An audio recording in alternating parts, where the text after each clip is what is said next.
ED की जांच में ये जानकारी सामने आई है कि मौलाना छांगुर ने पहले देश के हिंदू बहुल इलाकों की पहचान की, फिर 579 जिलों में हिंदू लड़कियों के खिलाफ साजिश रची। मुल्ला छांगुर ने प्लान के तहत मुस्लिम नौजवानों के कई गैंग तैयार किए, 3000 मुस्लिम युवकों को अपना अनुयायी बनाया, जो छांगुर के एक इशारे पर मिशन में जुट जाते थे। इनकी हवानियत सऊदी से लेकर सहारनपुर गान्ना खंडी तक खत्म नहीं हुई। ये मैं वही पीड़िता हूँ। इसके अलावा मौलाना छांगुर ने एक लव जिहादी फौज भी तैयार की हुई थी। उसने 1000 मुस्लिम युवकों को हिंदू लड़कियों को फंसाने की ट्रेनिंग दी थी। मेरे पास जो आया था लड़का, उसका नाम अमित था, उसका असली नाम था अबू आमिर अंसारी।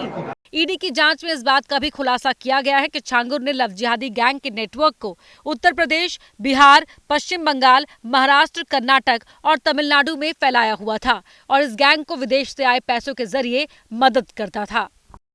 मौलाना छांगुर की विदेशी फंडिंग का लेखा जोखा नीतू उर्फ नसरीन देखती थी। नीतू उर्फ नसरीन के लैपटॉप से एटीएस को कई अहम जानकारियां मिली हैं।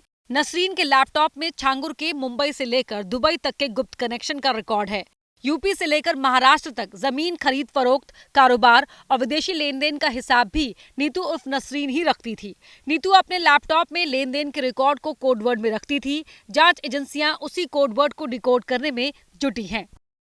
छांगुर के प्रचार के बावजूद श्रावस्ती सीट से 2014 में समाजवादी पार्टी के प्रत्याशी अतीक अहमद के खिलाफ बीजेपी के ददन मिश्रा जीते। अपने क्षेत्र में प्रचार प्रसार न करके बड़े माफिया अतीक अहमद के साथ जो है चुनाव में पूरी तरह से इंगेज था। कई जगह मंच भी साझा किया। खासतौर से जो है मुस्लिम बाहुल क्षेत्रों में अतीक अहमद के प्रचार प्रसार का पूरा जिम्मा इसने ले रखा था। ददन मिश्रा के अलावा छांगुर पर बाबा बागेश्वर धाम के धीरेन्द्र शास्त्री ने भी बड़ा बयान दिया।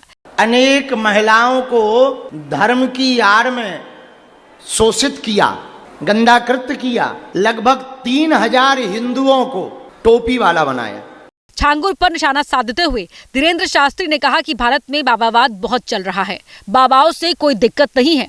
हमको आपसे दिक्कत है, किसी गलत के चक्कर में ना पड़ जाना। हाँ ठीक है, उनके ऊपर कार्यवाही होनी चाहिए, लेकिन 500 करोड़ उन्होंने एक दिन में तो नहीं बना लिया ना, लंबा समय उनको लगा और उस लंबे समय में कभी भी वो रडार में नहीं आए।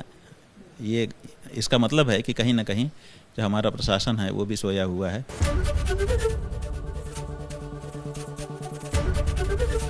एबीपी गंगा, खबर आपकी, जुबान आपकी।